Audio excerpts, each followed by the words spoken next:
Chaz. Welcome to the show. Thank you for joining us. Today, we got a sexy show for you. Ooh la la. Yeah, we're going to talk about tantric relating. And I say tantric, go back and forth. Yeah, either one is fine. Potato.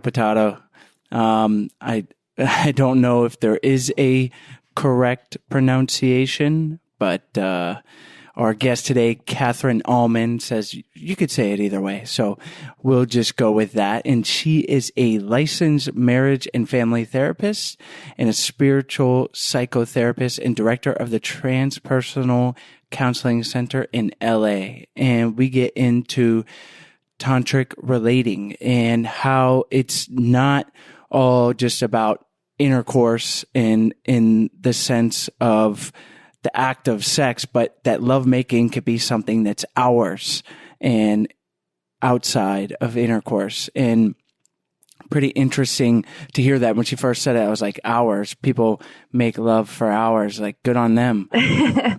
Like, who has that time? Who has that energy? Or that. Yeah.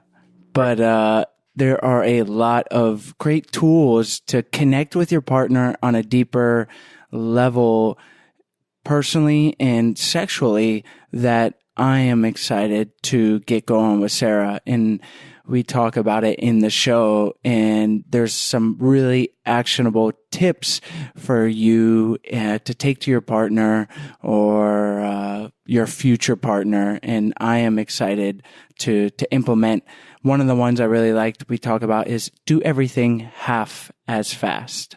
Yes. So that's like kind of a pretty easy thing to implement and be more mindful. And you don't need to be a jackhammer. Slow down. And you may be thinking that Tantric, you may have this misconception about what Tantric is. And she really talks about how the Western culture, how it's not really being portrayed for what it really is. And so we talk about that. So if you're not too familiar with Tantric, it's not just about a lot of different positions. There's a lot about connecting with your partner and a lot of things that you can implement in your relationship that really doesn't have all that much to do with actual intercourse itself. So a lot of great tools that Catherine has given us in this episode. Yeah, check those out. I'm excited to do more episodes like this, a little bit different than the traditional episode on communication or conflict resolution, and explore these different ideas that might be new to a lot of you guys. And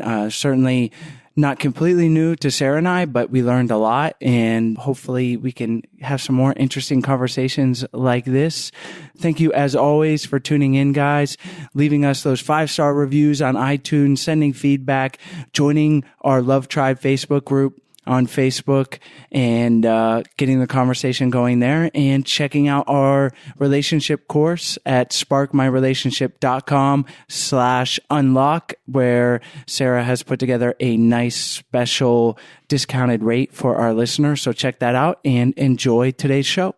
Today's show is brought to you by our online course, Spark My Relationship. Create more passion, improve your communication, and build a stronger, more intimate connection with your partner in less than 90 days. We've collaborated with 15 therapists and psychologists to bring you the strategies marriage therapists teach their clients. To unlock a special offer only for I Do Podcast listeners, visit sparkmyrelationship.com/unlock. That's sparkmyrelationship.com/unlock.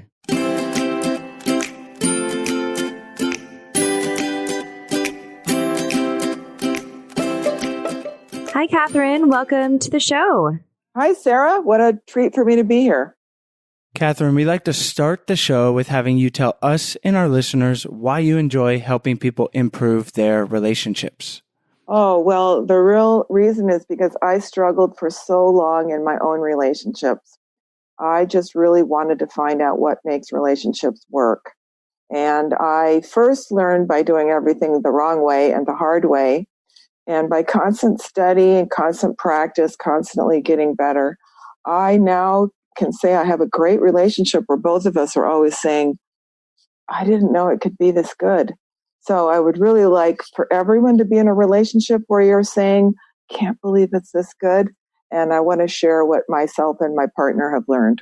That is a beautiful thing, and what a place to be. I know Sarah and I sometimes feel that way, but honestly, not all the time. And it takes work. And then you throw in a 3-year-old and that adds all kinds of interesting things. And that's why we love doing this podcast, to get to that place where we can be like, I can't believe it's this good all the time. And today's episode is one that we're both very interested in, and that is tantric relating. So why don't we start by having you tell us, because I don't know, and I'm sure a lot of our listeners might not know exactly what is tantric. I generally think of sexuality and tantric like positions, and I think that's a thing, but why don't you lay the groundwork for us? Great, I'd be happy to, because you're right, there is that misperception that Tantra is just something in the back pages of a magazine or just about sex. And it's actually a religion that goes back. It was a religion, a spiritual path. It goes back thousands and thousands of years. And it was one of the few religions that was actually quite sex positive and saw sex as part of spirituality.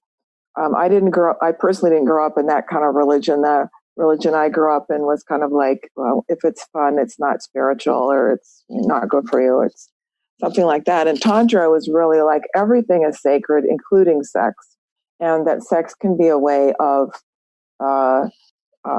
progressing spiritually, of honoring the beauty of existence. And therefore, because it was sex positive, it became known for that more than anything else. So Tantra is a worldview that all is sacred, including sex, that gets misinterpreted. Well, then they must just worship sex. That is interesting. I didn't know it was a religion, or still is, and what a way to connect with your partner, through sexuality and through it being an empowering thing, because I think we got a little bit lost along the way, and still might be, as society, Western cultures in particular, that there's so much sexual repression, and a lot of that can be linked back to religion and just culture in general, that sexuality is like this forbidden thing, and that has all kinds of repercussions, but we don't really need to dissect that right now. We want to get these tools that this spiritual practice of Tantra, I'm going to say it both ways because I guess there's not an official pronunciation, but that we can learn from it. So how can we apply these teachings, or what are the teachings to our relationship? Well, it starts with if every moment is sacred, then we can just have some mindfulness about this present moment of just sitting with my partner and treasuring this moment and feeling if the energy is clear with my partner. Instead of waiting for a better time, I can just sit with him, with my partner in this moment and see, is there anything we need to talk about, for example? What did you mean by that thing you just said? So that we try to get clear in every moment so that there's a beautiful exchange happening in each precious moment.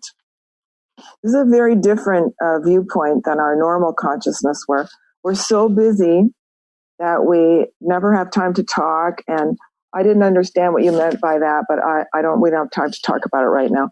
And when we're not being able to be present in the present moment, then resentments and upsets and even words of affection and love don't get expressed, and they build up, and then they come pouring out later on in some kind of upset. We're like, what happened? Where did that upset come from?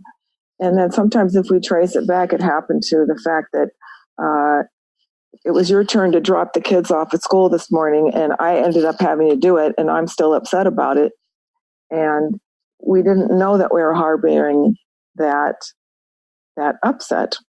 So in a tantric perspective, we would try to be present in the present moment and address things as they happen, rather than building up resentments over a period of time. This will show up in the bedroom later on, because it's all a matter of communication. Sex is really a communication between two people. So we want to be able to be communicating as freely as possible. and not waiting till later to really keep the energy clear between two people. You guys experience that in your relationship? That things kind of build up if we don't have a chance to talk about them? Yeah, absolutely. I mean, if something is on Chase's mind or my mind, and if we don't talk about it and let it build up, it always turns into a much bigger argument or blow up than what it could have been if we just addressed it from the very beginning. Exactly. So we would take that up as a relationship practice. We're both in agreement that we have permission from the other person to bring something up and to continue to talk about something until it feels complete.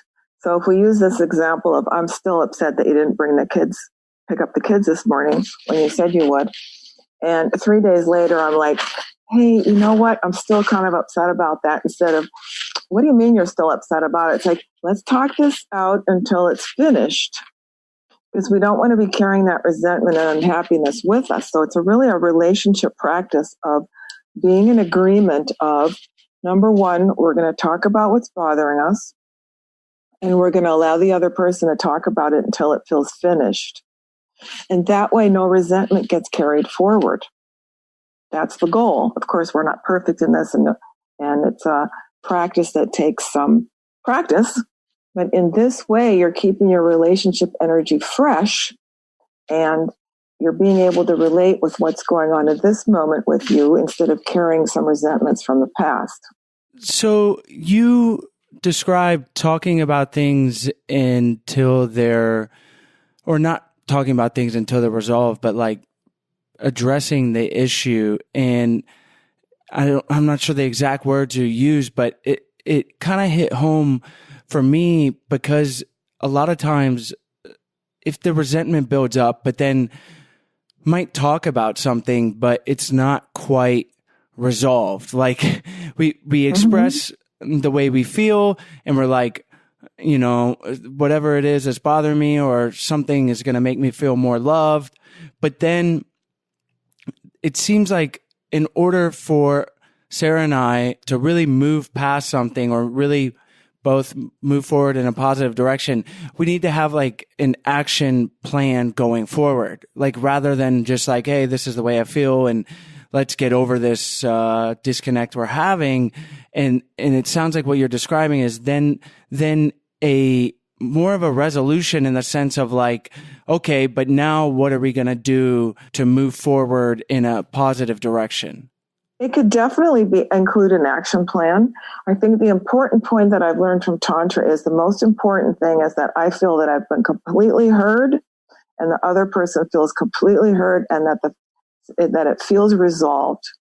So whether we take an action plan, or whether we just in this moment feel like, okay, I get it, I'm completely feeling resolved with this issue, then we're not carrying anything forward. So the important point, this is something we find in mindfulness too. It's like, in this moment, we feel complete with that issue. If we don't feel complete, that's going to show up in the bedroom. It's going to show up as a fight later, or a misunderstanding later.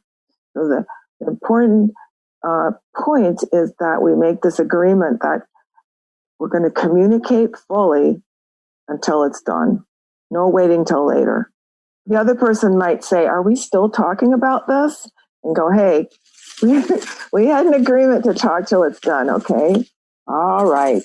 So this emotional connection and talking things through and addressing the issues, not letting resentment build up, that definitely makes a lot of sense. And it's things we've heard that are not unique to Tantra necessarily. Are there any practices or rituals that might be a little bit different than traditional talk therapy? I know in the seems like the sexuality part of it is where it might be a bit different than some of the more traditional relationship tools. Yes, and the different spin that Tantra would have on this idea of complete communication is that we're very clear that this shows up in the bedroom, because sex is a communication. and that any kind of resentment, any kind of unfinished business is going to show up in the lovemaking. So we see lovemaking as something very sacred and holy, and we want to be able to connect so deeply and so intimately without a lot of baggage in between us. A lot of difficulties in lovemaking seem like they're coming from the lovemaking itself, but they're actually coming because the energy isn't flowing so freely between the couple. So this is one reason we would practice these communication practices. Another thing we would do in tantric lovemaking is we would, before we start, we would honor our beloved partner. We would take a moment to maybe sit together and look in each other's eyes, express our love, maybe even you've seen people make a namaste posture, which is kind of a prayer posture in front of your face, just to the other person, to honor that they're going to share their body with you and share their intimacy with you and share their vulnerability with you and share pleasure with you. So we would set up this communication ahead of time so that when we actually come to the holy, sacred space of lovemaking, we would come as clean and freshly as possible. And then in a tantric ritual, we would acknowledge that this lovemaking is a sacred part of our relationship. For most of us, we're not doing that with anyone else. You may have people who are polyamorous listening to your podcast, but most of us are monogamous, and we want to honor this sacred partner that we have. So through the communicating, through being in the present moment, through making sure that we're not carrying in anything through the day, through having some sort of sacred ritual before and maybe even after the lovemaking, this turns it into something where we could say, if we use that kind of language, you could say we're inviting God into our relationship. So this is starting to become more clear to me how this is different. And I love this approach, this tantric approach, because I feel like so often, especially if you have a kid, this sort of the sacredness or the romance of sex with your partner is a lot of times can be boiled down to like a quickie, because we're busy and okay, let's just get it done. And it's not saying that it has to be like this whole process as far as being long, but as simple as acknowledging your partner, looking at them in the eyes and having some sort of ritual around that. It's kind of counter to what I think most couples are doing. Not that I know what most couples are doing in their bedroom, but at least Sarah and I, there's not much ritual around it there, and certainly not after. And that maybe if we did pause and before and take some time to look into each other's eyes and just be present with each other, can go a long way to like connecting emotionally. And then like we know that the better your emotional connection, the better the sexual connection is going to be. A lot of times, not necessarily every time, but a lot of sexuality is wrapped up in our emotions. And this is something pretty counter to the narrative. Is that a feeling that I have, that most couples are not doing this in your experience? Is that what you're seeing? Yes, absolutely. Most people, you're right. They're happy if they can get a quickie in once a week, or, I talk to a lot of couples, it's a lot less than that, even though they're in love and would like it to be more than that. And of course, it's great if you can have more time during the week to actually dedicate to lovemaking, or a weekend or whatever. I mean, tantric couples are sometimes making love for hours and hours and hours. And we could talk about that later in the show if you like. But at this point, I just want to say that, yes, even if all you have time is for a quickie, if you can take time out to acknowledge this is part of our sacred connection. This is something about how we express our love for each other. This is something really special. This isn't something just, people often end up feeling used for sex, or they feel, people have stereotypes about men just want sex. I've never met a man who only wants sex. Men want to relate. Men want to be in love. Even if they're out there just trying to find it in bars, they still want love. Or women feel like they didn't have enough time to really have an orgasm or whatever. You can still honor the connection that you have. And if it felt right to have a little ritual before and afterwards, I know my partner and I always thank each other afterwards. Thank you for connecting. I mean, we just thank each other and for connecting and spending that time being intimate with me. It really reminds us that we're here together. We have so many busy things in our busy lives, but that our relationship, the quality of our relationship, of having this pure connection between us, as free as much baggage as we can, is one of our highest priorities, if not our highest priority. And adding that sacred element in that's really lost to the Western culture reminds us how special it is to have a beloved. I work with a lot of single people out there trying to find a beloved, and there's a lot of ideas out there that relationships don't work anymore. And to have someone who wants to share their life with you is so sacred. And to remember that and honor each other that way, it's worth that few extra moments before and after to just say, I see you, I love you, I want to connect with you.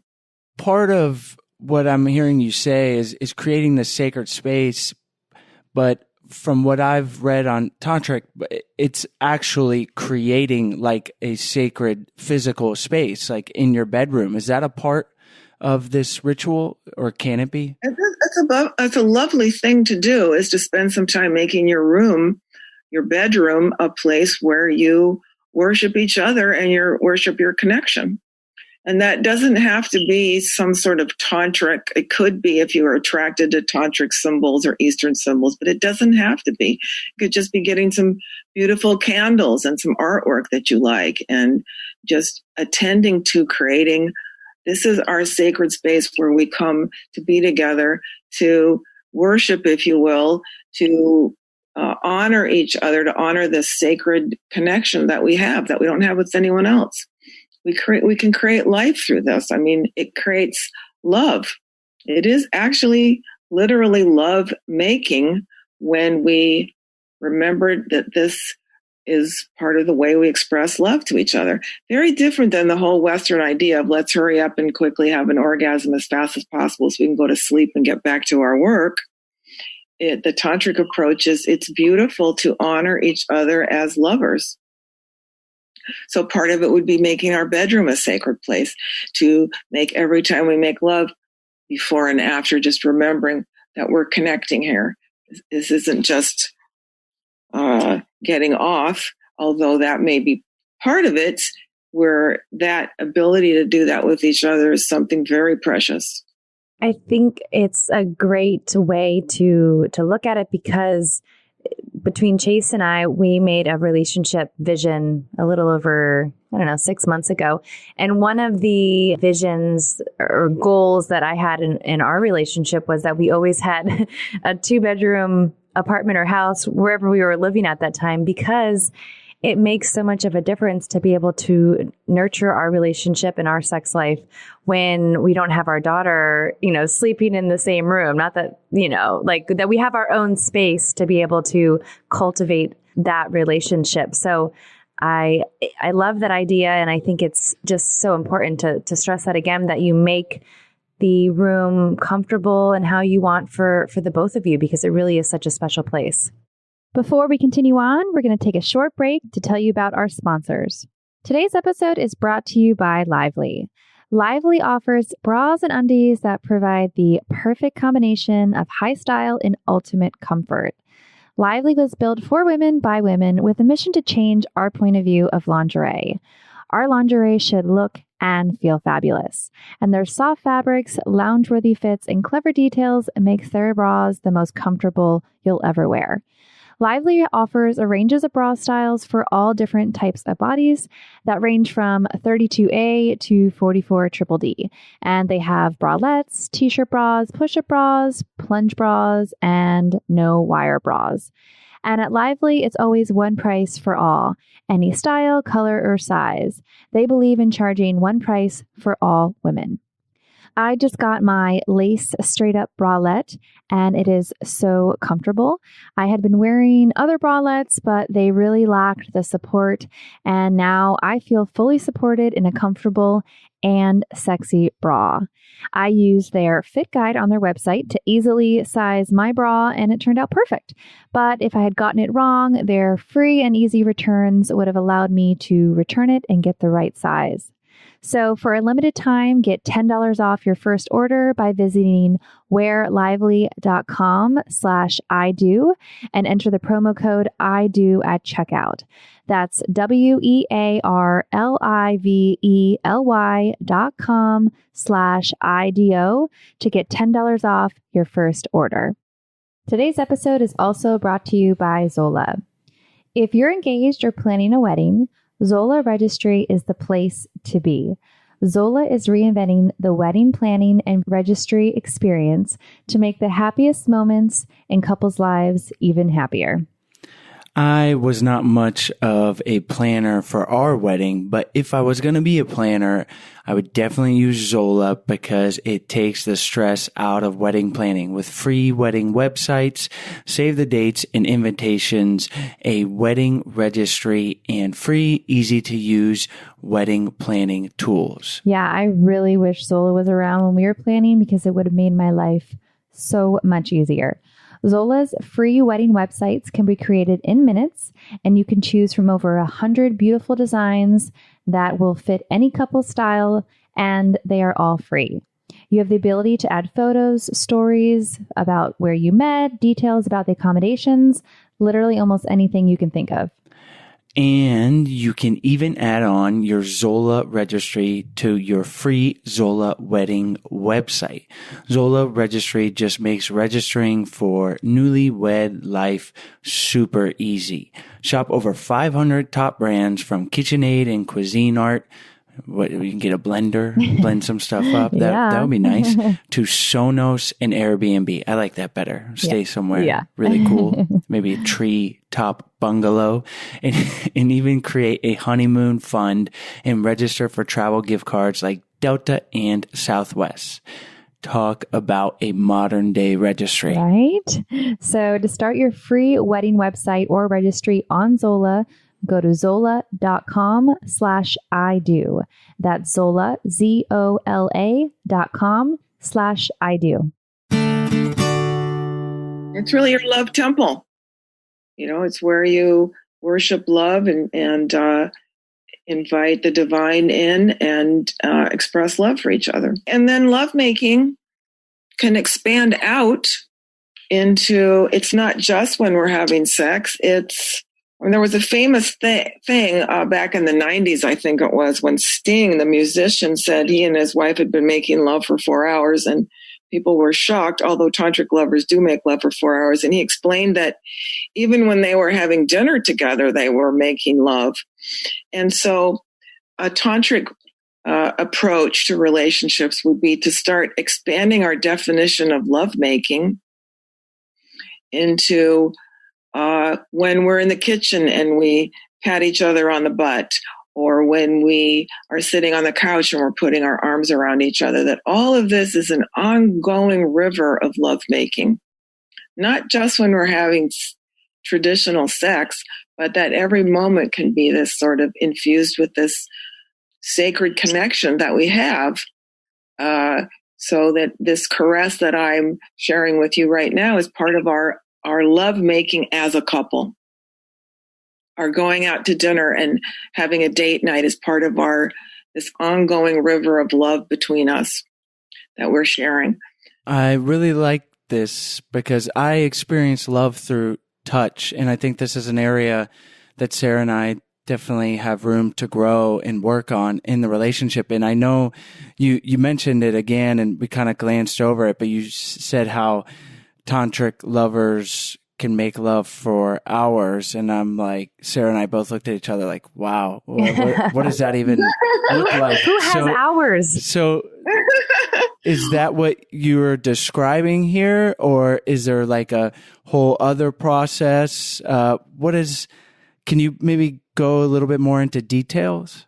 Sure. The Western idea of sex is very different than the Tantric idea. The Western idea it started actually with Kinsey back in the 70s. It hasn't always existed, that the goal of sex is orgasm. And of course, biologically, if you're just trying to have children, the goal of sex is orgasm and fertilization. But the goal of lovemaking in the East, where Tantra was practiced and developed in China, Tibet, India, orgasm was not the goal. The goal was the lovemaking itself, because orgasm stops lovemaking. That's when lovemaking stops. If you don't orgasm, then you never have to stop. So techniques and processes were developed so that you could orgasm without ejaculation.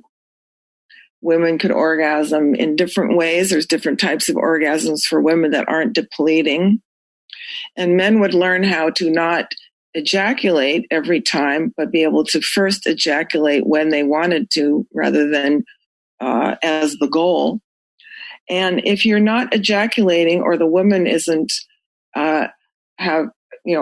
most women will like to have a clitoral orgasm maybe a couple of times, and then she feels finished.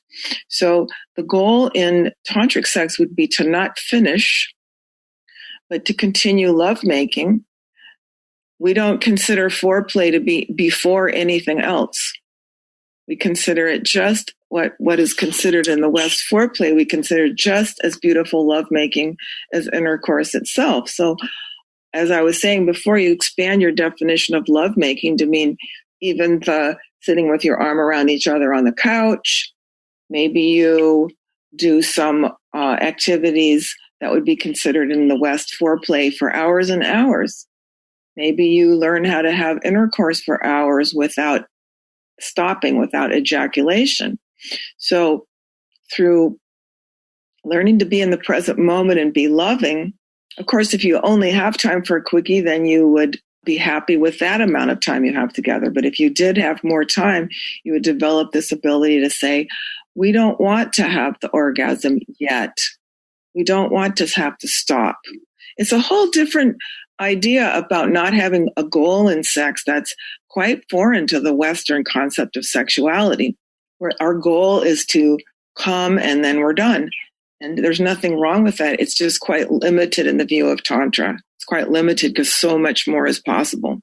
I love this because it's flipping this whole paradigm on its head. And I was an anthropology major in college, and part of the reason I like that field so much is because I enjoy learning about different cultures and how the things that they do are completely different than what we in the West or just an individual like the way I grew up.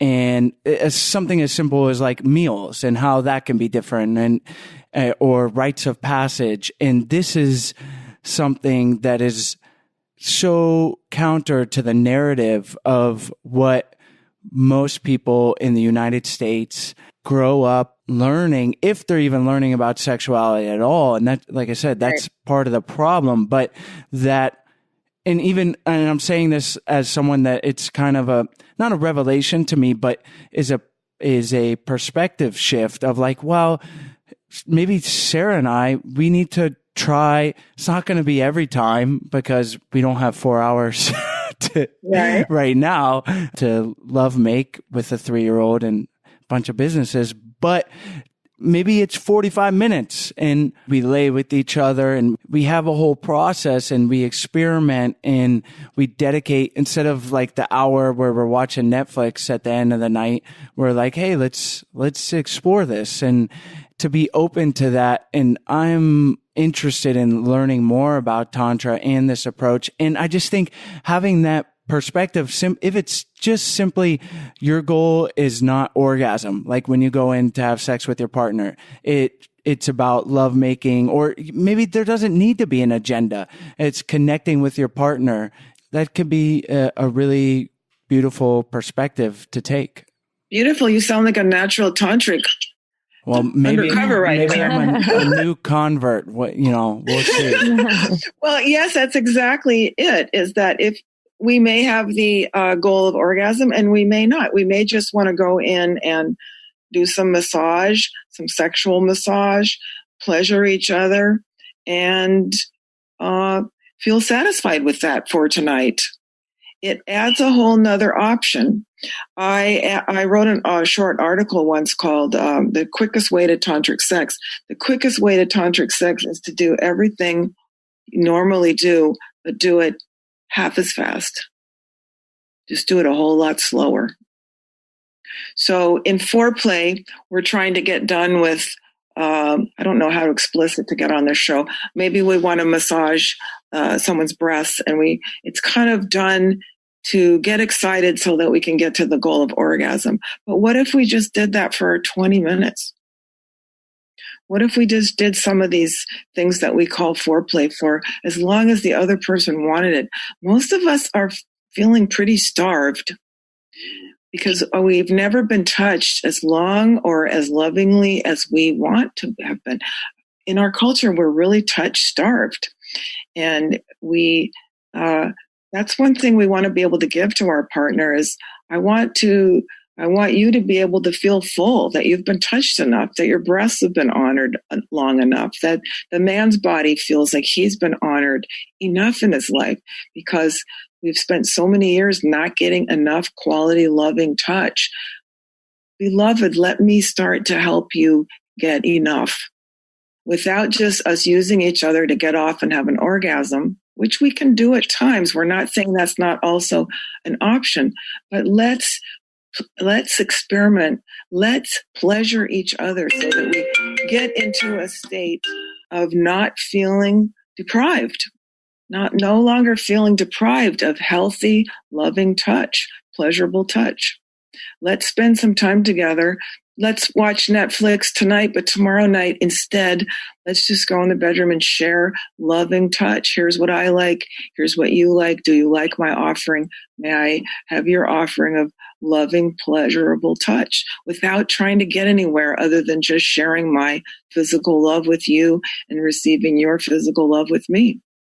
So for some of our listeners, this may be like a completely new concept, like talking about what they want in bed and how they want to be touched. So how would you recommend those individuals start that dialogue with their partner?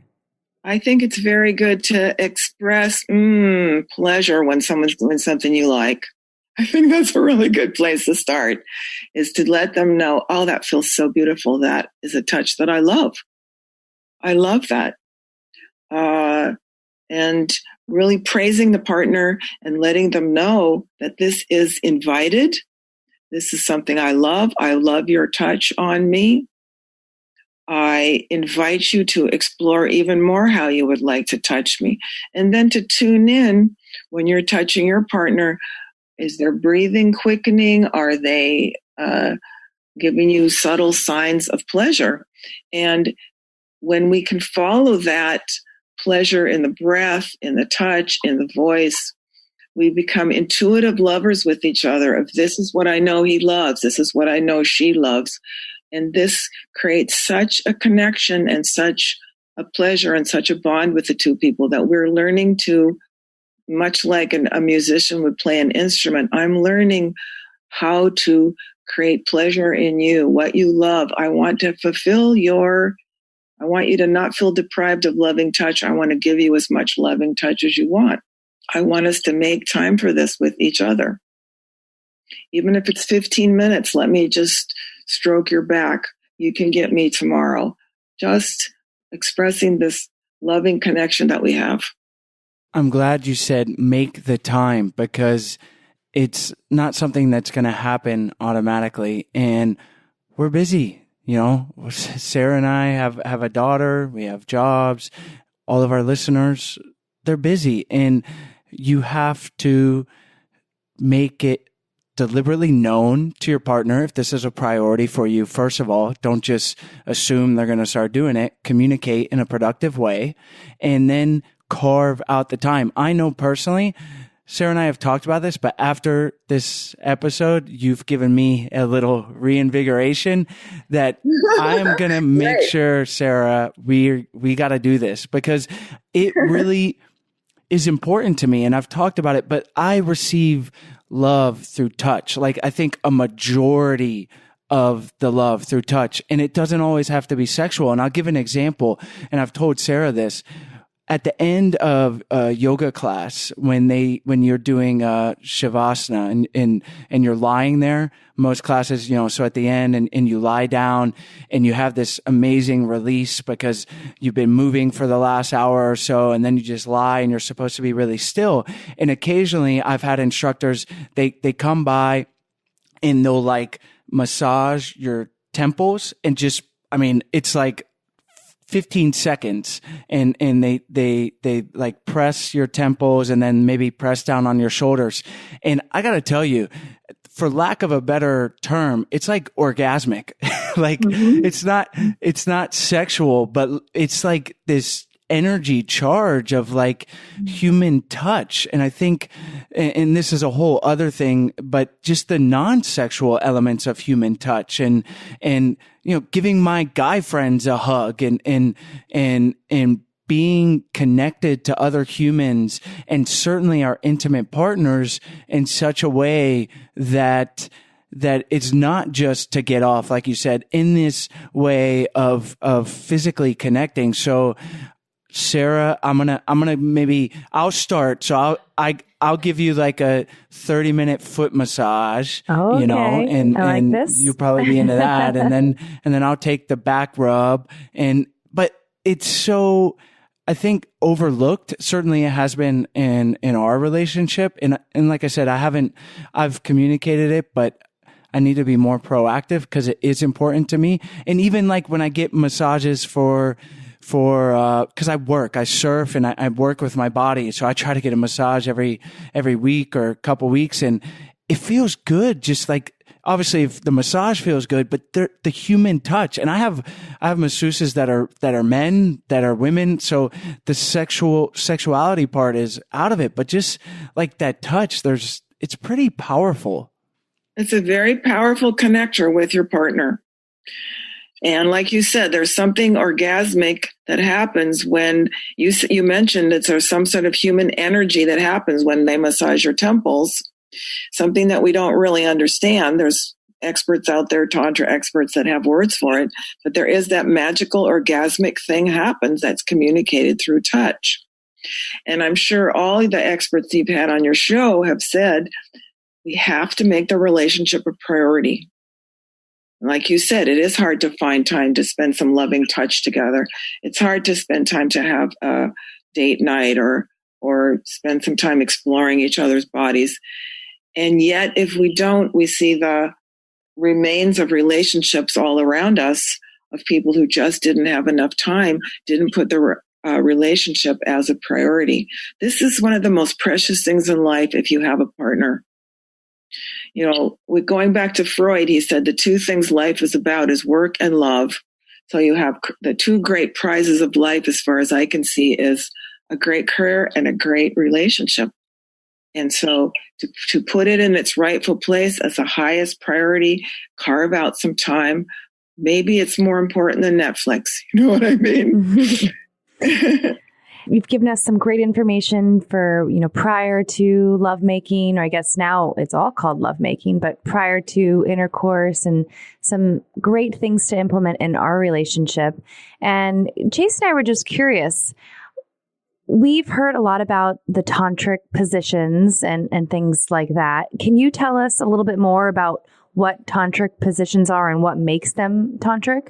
Well, the tantric positions themselves aren't necessarily different than any positions that you might see in any sex manual. The positions, the one that is probably emphasized more than regular sex manuals is called Yab Yum, which is where the man is sitting and the woman sits on his lap, wraps her legs around him. And that way you can, sitting up, your hearts are together and you're able to look in each other's eyes. because tantric sex is not just about the physical feelings of the sex. It's about the connection between the couple. So in this way, we are aware that we're not just having intercourse, but our hearts are connecting and our eyes are connecting and our souls are connecting. And so with a slow, I said earlier that Tantric is probably doing everything half as fast as you normally would. With that slow connecting rhythm, our hearts are connected, our eyes are connected. We've cleared out any rubbish between us, so we're really vulnerable and together in this moment. That would be a tantric position that would really create more of a love and heart connection through sex. That's really so beautiful and really completely the opposite of what I had always thought tantric was. I always thought it was more, I don't know, risque or like more, I don't want to use the word like dirty, but like, you know, more like just more sexual. And it's really how you explain it is really beautiful, and how really, if I feel like so many couples, if they implement that into their relationship, like just looking at each other in the eyes and connecting would really bring so much more intimacy into the relationship. So much more intimacy. I don't want to ignore the fact that the word tantra is been taken as a marketing term, and some people are exactly as you describe. They're using it for, I don't know, any sort of thing that's sexual, but that isn't really what sexual is. That isn't really what tantra is. That's being used as a marketing term.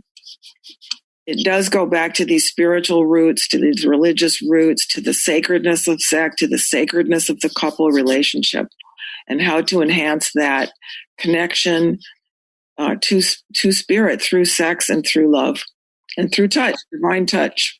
Absolutely. And Catherine, you've given us and our listeners some great tools today. I like the tool of just do everything half as fast. I think that's an easy thing, or just slow down. Like, and that's an easy thing to implement and try. Look your partner in the eyes. It doesn't have to be, you don't have to go get the manual and like try crazy tantric positions. And that's probably the worst thing you could start with.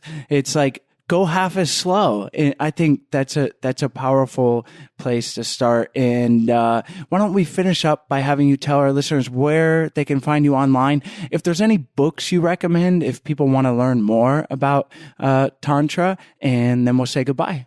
Sure. Thanks for having me on the show.